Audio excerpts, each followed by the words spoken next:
The child clung to her skirts with tiny fists, stumbling now and then in the ruts of the road, and the woman did not pause to lift her. To stop would have meant to invite the eyes that already lingered too long. She pressed forward through the small frontier town as if silence alone could carry her through its gauntlet. Her dress, torn at the hem and dark with dust, trailed behind her like a flag of shame. The sun hung low, not cruel but indifferent, washing the wooden storefronts in pale light. Doors creaked, windows shuttered. A man spat into the street as she passed, not from malice perhaps, but from the casual contempt of those who would not be burdened by another's sorrow. A woman sweeping her porch leaned against her broom, eyes narrowed, lips tight. They did not speak aloud, but the air was crowded with their words all the same. The widow's belly swelled against the thin fabric of her dress, the child inside turning heavy with each step. Beside her, the little girl, 2 years old and barefoot, dragged her ragged doll in one hand, the other anchored to her mother's skirt. The doll had no face left. Its stitching had worn away. What remained was only cloth and thread, clung to as though it were the whole world. The widow did not meet their gazes. She kept her eyes to the ground, where each step lifted a faint puff of dust. Her cheek bore a yellowing bruise, not new but not yet faded, half hidden beneath a fall of hair. The bruise was less painful than the silence. Pain lived in flesh and passed. Silence followed her like a second shadow. At the edge of the street, leaning against the hitching post, stood a man. Broad as the post itself, taller than most doorframes, his hat shaded a face carved more by years than by expression. He did not whisper with the others. He did not glance away when her eyes flickered toward him and then back to the ground. He simply watched, steady, a mountain among shifting sands. She felt his gaze like a weight, yet not the weight of judgment. Something steadier, harder to name. She hurried past, her daughter stumbling again, falling to one knee. The child's soft cry broke the hush, and for the first time, the woman's hand darted down, lifting her quickly, brushing dust from her skin. "Hush now," she whispered. Her voice was raw, as though it had not been used for days. The child pressed her face into her mother's thigh, comforted more by the warmth than the words. The pair moved on. Behind them, the giant figure straightened slightly, shifting his weight as though to follow, then remained still. A man could wait. He had learned that much. The widow's pace slowed as they neared the bakery. The smell of yeast and warm crust drifted from the doorway, sharp against the hunger that had hollowed her. She pressed her lips together. Hunger gnawed at her ribs, but it was her daughter's small hand tugging her skirt that drew her to the wooden counter. The baker's wife met her with a look colder than glass. "Coin." The widow reached into her pocket, fingers finding only lint and a bent button. She placed them on the counter anyway, as though by the strength of her will alone they might transform. The baker's wife curled her lip. "That won't buy even crumbs." The child tugged again, eyes wide, whispering, "Mama, bread." The sound of it nearly broke the woman. She bent low, brushing hair from her daughter's face, forcing a smile that did not reach her own eyes. "Not today, my dove." Behind them, laughter cracked like a whip. A man on the steps tipped his hat with mock courtesy. Town's got no room for another mouth, least of all one already swelling with two. His eyes dipped to her belly. "Best keep walking, widow." She did keep walking, back stiff, child clutched close. But the words clung like burrs, and the townsfolk's silence thickened into agreement. She reached the far side of the street, lowering herself onto the edge of a trough to rest. Her daughter climbed into her lap, pressing the doll between them. She stroked the child's tangled hair, her gaze fixed on nothing, caught between shame and weariness. That was when she noticed him again. The rancher had crossed the street without her hearing. He stood now a few paces away, broad shoulders filling the space between her and the town. In his hand was a small loaf, rough-crusted, still warm. He did not speak. He set it on the trough beside her and stepped back, his eyes never leaving hers. The widow froze, breath tight. To accept would be to admit her need. To refuse would be to deny her daughter. The child made the choice for her, reaching for the loaf with eager fingers. The woman caught her daughter's hand halfway, trembling. She looked up at the man, searching his face for mockery, for pity, for the hidden barb she had come to expect. But there was nothing, only a steady quiet, like earth before rain. Her lips parted, but no words came. The child tugged free, hugging the bread to her chest, eyes alight as though holding treasure. The rancher gave the faintest nod, then turned as though to leave. In that moment, the widow felt something shift, small, fragile, but real. The silence of the town remained, heavy as ever. The shame still pressed against her skin. Yet here was a hand she had not asked for, extended without demand, without claim. It unsettled her more than cruelty ever had. She drew her daughter close, wrapping her arms around both child and loaf, as though shielding them from a storm yet to come.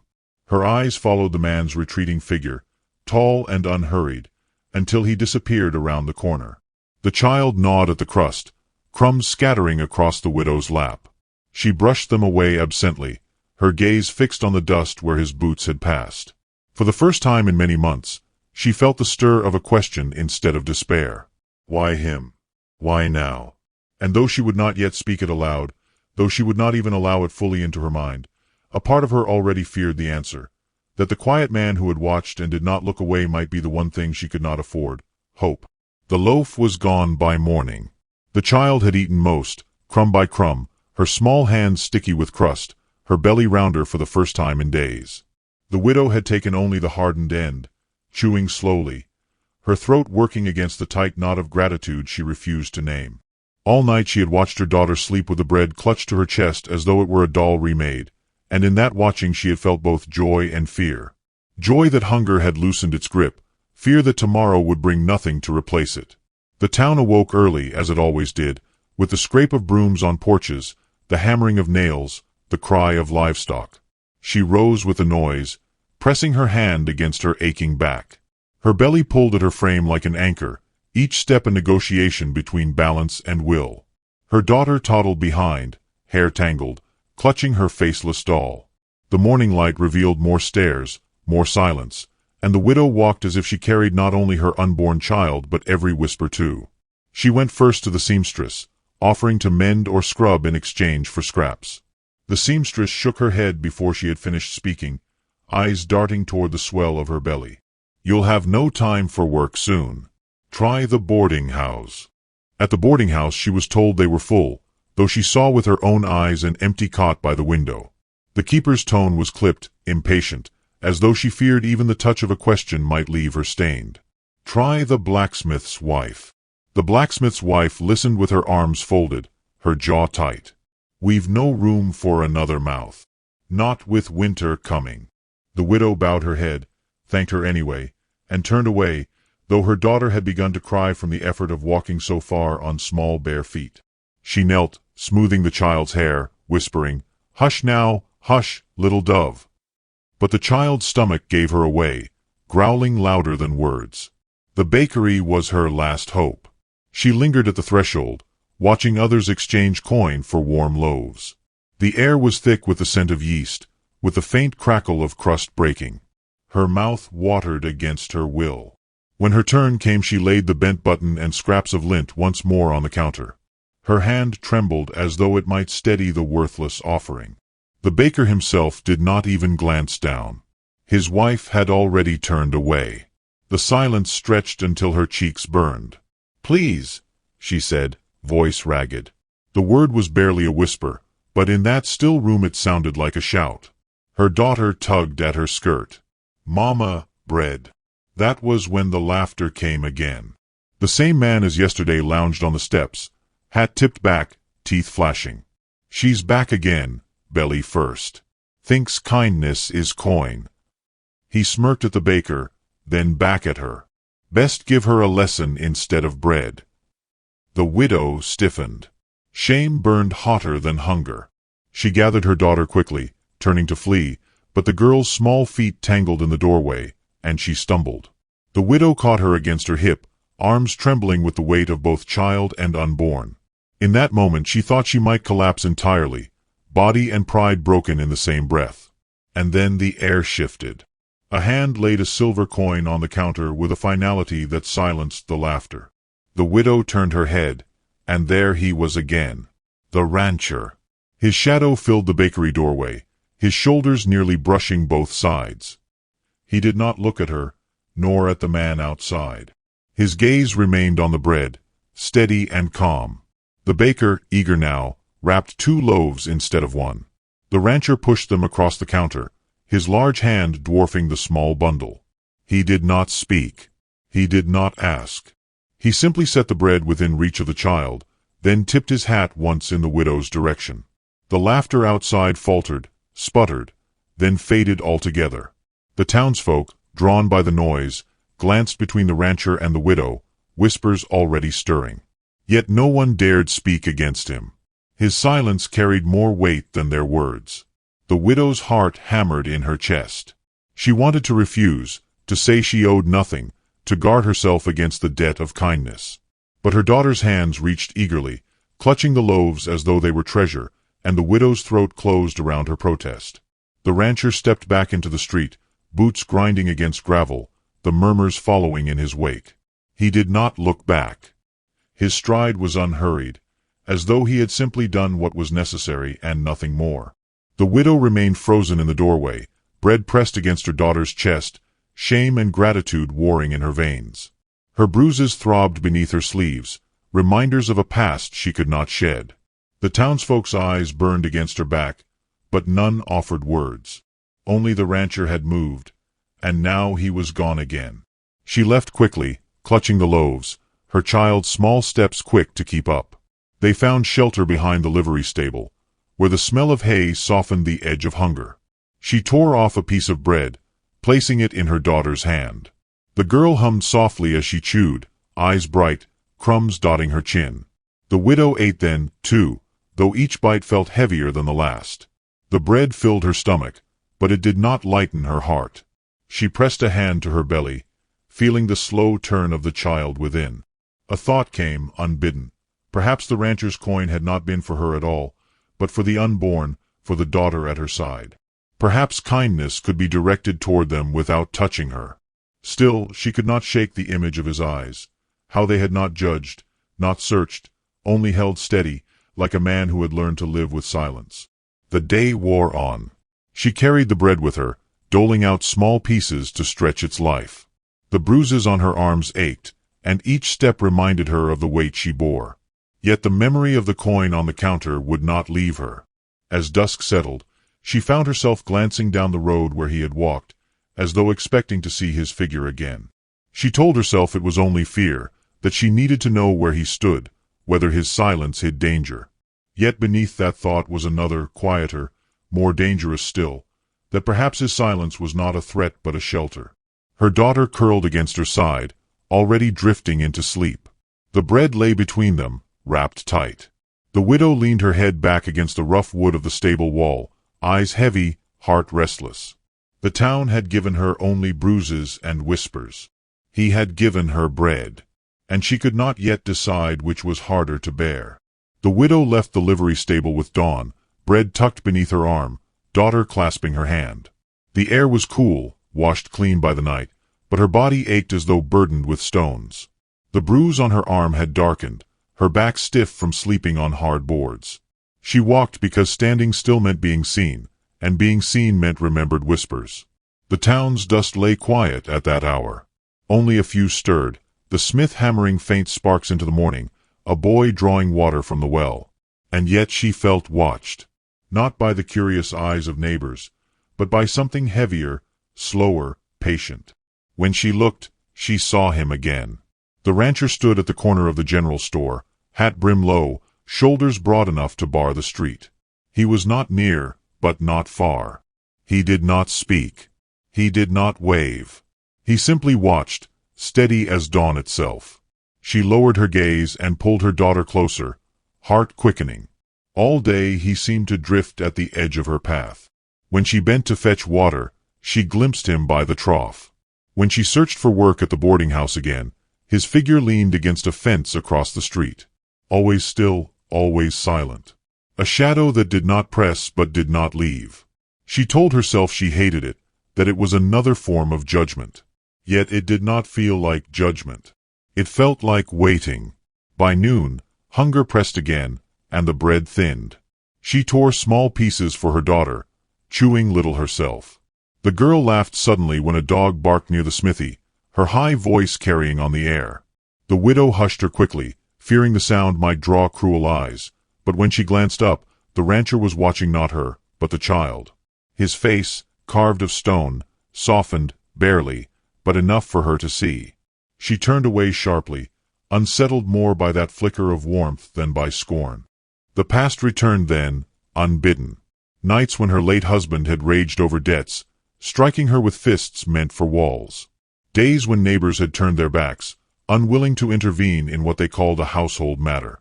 His death had not freed her of shame, it had only shifted the burden onto her shoulders, heavier for being borne alone. She had learned to distrust every kindness, for every kindness had a hook. But the rancher's silence carried no hook. That frightened her more than cruelty ever had.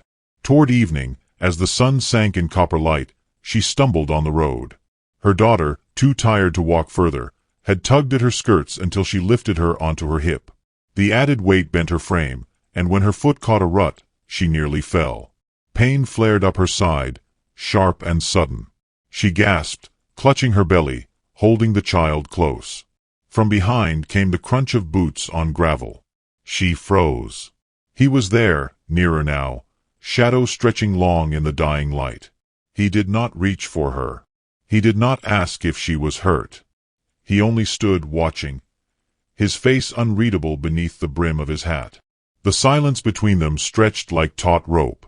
Her daughter, fearless, squirmed from her arms and toddled toward him, still clutching her faceless doll.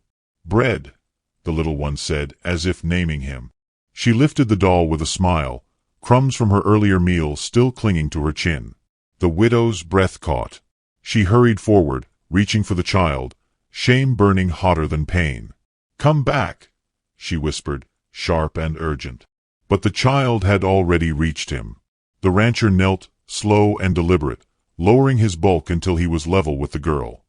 His hat tilted, and for the first time she saw his eyes clearly. Dark, steady, carrying no mockery, no pity. He looked at the child as though she were something whole, not broken.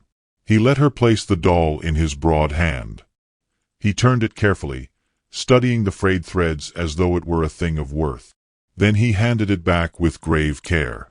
The girl laughed, bright and pure. The widow's throat ached. She snatched her daughter up, whispering harshly, "You mustn't bother strangers." But the words rang hollow even to her own ears. The rancher rose slowly to his full height, towering over them, but his gaze remained level, unhurried. Then he spoke, his voice low, rough as gravel yet carrying a strange gentleness. "Your coming child will need the shadow of a father." The words hung in the air like smoke. She could not answer. She held her daughter close, heart racing, unsure whether to flee or fall. He tipped his hat slightly, eyes lingering not on her bruises, not on her shame, but on the small child pressed to her chest. Then he stepped back, boots crunching once more, leaving space between them. The widow stood rooted, trembling. No one had spoken to her so in months. Not with pity, not with scorn, but with something else entirely. She did not know if it was promise or threat. She only knew it had cracked something inside her, and the pieces would not fit the same again. As the sun sank fully and shadows stretched long across the street, she felt both fear and something more dangerous stirring. For the first time in years, the silence did not feel empty. It felt like the beginning of an answer she dared not seek. The cabin smelled of smoke and pine resin, its timbers whispering as the fire in the hearth settled into a low, steady crackle. The widow sat near the flames, her daughter curled against her lap, already drifting into sleep. The long day had carved new lines in her face, yet in the quiet glow her features softened, as if the firelight had forgiven what the daylight would not. She had not meant to step inside his home. She had meant to keep walking, to find some shed or alley where shadows might guard her against the night. But the pain in her side had sharpened until her knees trembled, and when he opened the cabin door without words, stepping aside as though it were the most natural thing in the world, she had obeyed instinct more than choice. She had entered, carrying bread and child, her shame trailing like dust at her heels. Now she watched him move about the room. He lit no lanterns, needing only the fire to see. He hung his hat on a peg, washed his hands in a basin, set a tin cup beside the chair nearest the hearth. His movements were slow, unhurried, as though silence itself were his companion. He had the frame of a giant, shoulders broad enough to cast shadows across the room, yet his steps made no sound. She pressed her hand against her belly, feeling the faint shift of life inside, and wondered what bargain she had entered without speaking a word. The child stirred in her lap, mumbling a soft sound, then reached blindly toward the rancher. Before the widow could stop her, the little one scrambled down and crossed the floor on unsteady feet. She climbed into his lap as though she had belonged there always. The widow's breath caught. Her first instinct was to rise, to pull her daughter back, to sever the contact before it could bind. But her body betrayed her. She remained still, watching. The rancher did not move, save to steady the child with one large hand. His other rested on his knee, fingers curled as if unsure what to do. He looked down at the girl with the same solemnity he had given the faceless doll earlier, as though she were a thing sacred. Slowly, carefully, he adjusted his seat so that her small head could rest against his chest. She sighed once, deeply, and was asleep. The widow's throat tightened until she could barely breathe. It was too much, too near, too impossible. Kindness she could deflect. Cruelty she could withstand. But this quiet acceptance without demand, threatened to unmake her. "You shouldn't," she whispered at last, voice low and harsh in the hush. He lifted his gaze to hers, steady, unflinching. "Children know where they're safe." The words struck harder than any blow. She wanted to argue, to say safety was a lie, that it had been stolen from her long ago. But the sight of her daughter's tiny body rising and falling against his chest silenced her tongue. The fire popped, sending sparks upward. He shifted slightly, careful not to wake the child. Then he spoke again, his tone gravel rough but sure, as though each word had been measured before leaving him. "My newborn baby needs a breast. Yours will have it. Mine will need a mother's warmth. You'll have a place." The widow flinched, blood rushing in her ears. It sounded like madness, like a bargain spoken in some forgotten tongue. She shook her head, tears stinging though she fought them. "I can't. I've nothing left to give. I'm already broken." He leaned forward, his shadow stretching across the floor, the child still secure in his arm. Broken things build strong homes. The cracks let the firelight through. She covered her face with both hands, trembling. His words were too near the truth she carried like a wound, that she had believed herself beyond repair, useful to no one, destined to wander from one closed door to the next. And yet here was a man who offered not pity, not possession, but place. Silence swelled between them, thick and trembling. The fire's glow painted the rough walls in gold. The girl stirred again, sighing into his shirt, untroubled. The widow lowered her hands at last. Her eyes, rimmed with tears, searched his face. He was not a handsome man, not in the way of polished boots or town suitors, but there was something carved into him that no cruelty could erase. A steadiness, a promise unspoken. "You don't know me," she whispered. His gaze did not waver. "I've seen enough." Her belly turned within her, the unborn shifting as though stirred by the words. She pressed her palm against the swell, torn between fear and the smallest spark of something else. She wanted to believe. She feared believing more. The fire sank lower, coals glowing red. She rose slowly, knees stiff, gathering her daughter from his lap. The girl murmured in protest but did not wake. The rancher let her go, his large hand trailing for the briefest moment against the child's small back. She turned toward the door, the night waiting like an old enemy. Her breath trembled. She could not stay, yet leaving felt like walking away from the first warmth she had known in years. Her hand rested on the latch. Behind her, his voice came once more, low, steady, carrying into the quiet like a vow without ceremony. "You'll find no locked doors here." She closed her eyes. The child shifted in her arms, face nuzzling into her shoulder, bread still clutched in her tiny hand.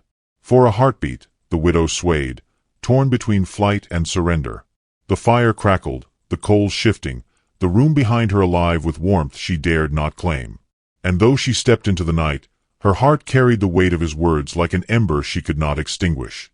Dawn found her on the road again, the child heavy on her hip and the ember of his words warm in her chest. Weather was plain, a clean sky, the kind that offered no sign and no excuse.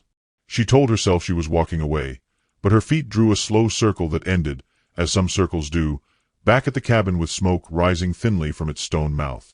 He was stacking wood, sleeves rolled, hat thrown onto a peg outside, the shape of him a calm answer to a question she had not known how to ask.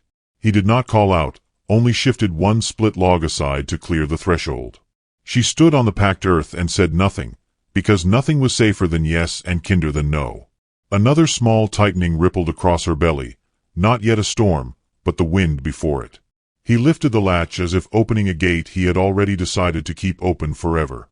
Inside, the air held pine and iron and yesterday's fire. Light came through the slats like careful blades, laying bright ladders across the floor. He set water to boil, laid out clean cloth, never asking if she would stay, merely preparing as if staying were a kind of weather, too.